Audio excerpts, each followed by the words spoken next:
Hey guys, welcome back to my channel. Did you know you can make full financial charts in Microsoft Excel? Well, I'm here to show you exactly how to do it, step by step. In today's video, I'll explain everything so it's really easy to make your own financial dashboard. By the end of this video, you will have something awesome with financial info which changes as per selected months.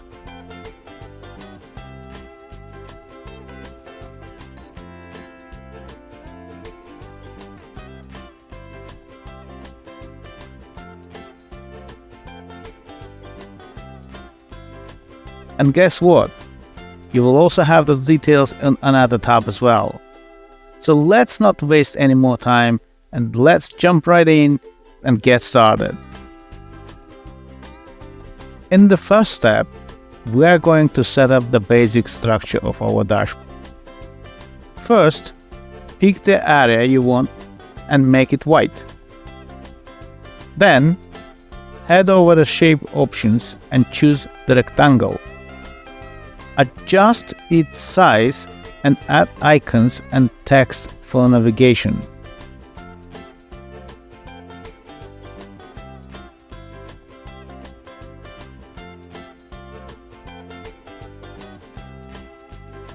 We are going to do the same thing for the data section.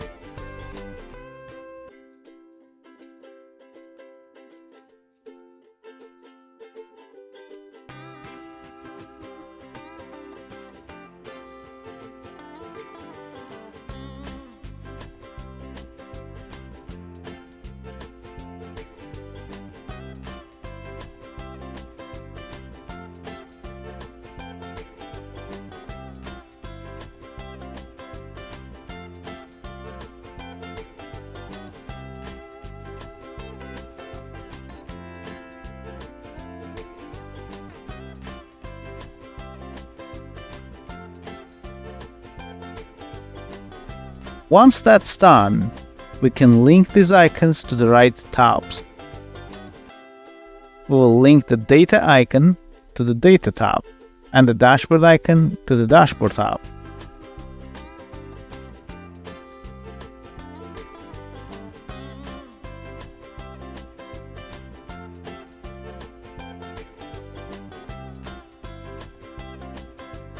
After that, it's time to test it out, and you will see that it works smoothly. In step 2, we will be working on adding and formatting the raw data. I'll begin by adding and formatting the total information at the top. You can fast forward through this part of the video if you want to save time, but feel free to pause or slow it down if you would like to take a closer look.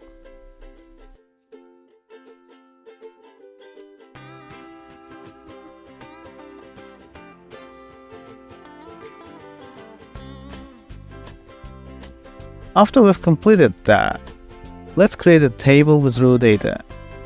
In this case, I already have a pre-made table ready, so I'll simply paste it here and then convert it into the table format.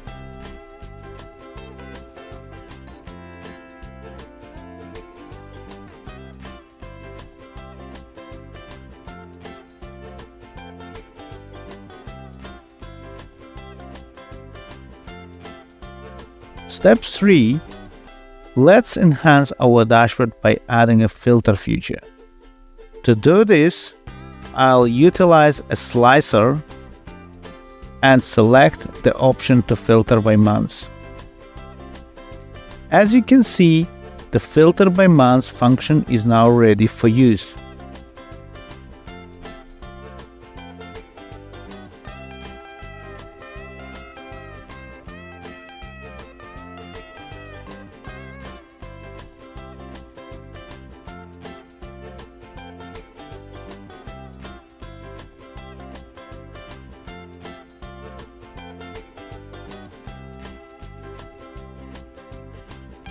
In step 4, we are going to apply the subtotal function.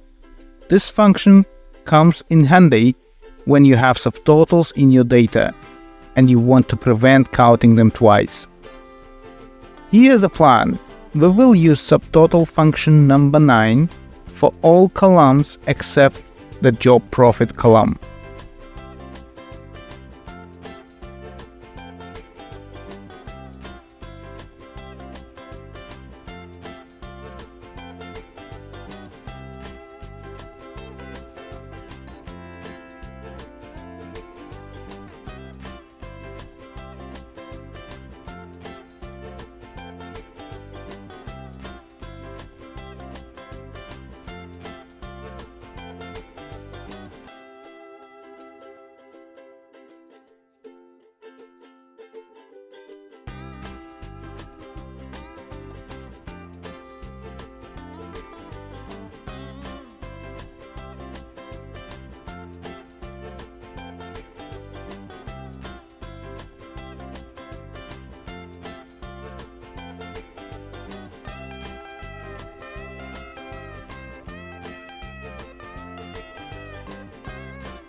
For job profit, we will simply create a formula to divide the profit values by revenue values.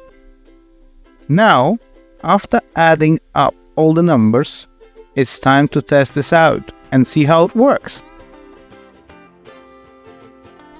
The next step involves connecting these subtotal figures to the top information, which we'll later use on a dynamic dashboard.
Step 5. We will create our dynamic dashboard. To begin, we will copy our filter to the main dashboard. After that, we will include text boxes for the things like monthly revenue, cost, and job profit. Once we've done that, we will connect these text boxes to the right cells on the Data tab. We'll also make some minor tweaks to the way the numbers are displayed.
Notice that when we click on a month, our monthly revenue doesn't update. This is because we have been referring to the wrong cell. So let's fix this by linking it to the correct cell at the top.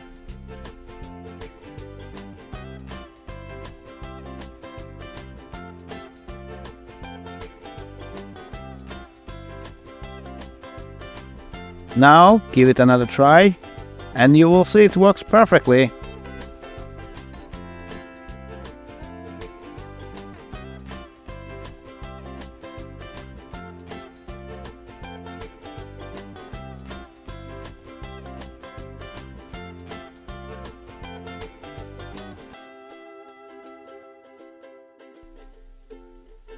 Let's also include a chart to help us keep an eye on cost compared to revenue. To do this, all we need to do is pick up the month's cost and revenue data from the table in the Data tab, and then insert a clustered column chart.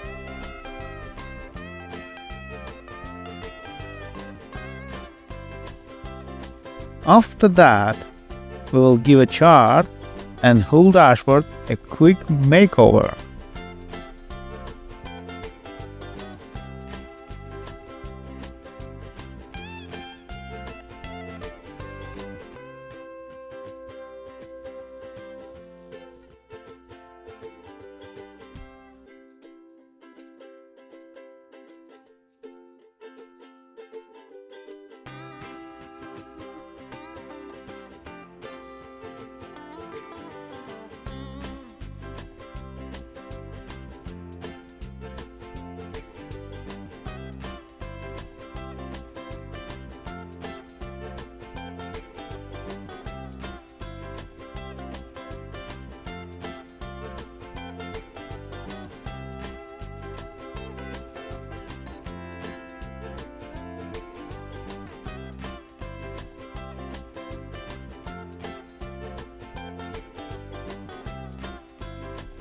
So that's it for today, guys.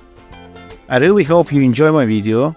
If you did, please consider giving it thumbs up and subscribing to my channel. By doing so, you will stay updated and won't miss out on more videos like this in the future. Thanks for watching.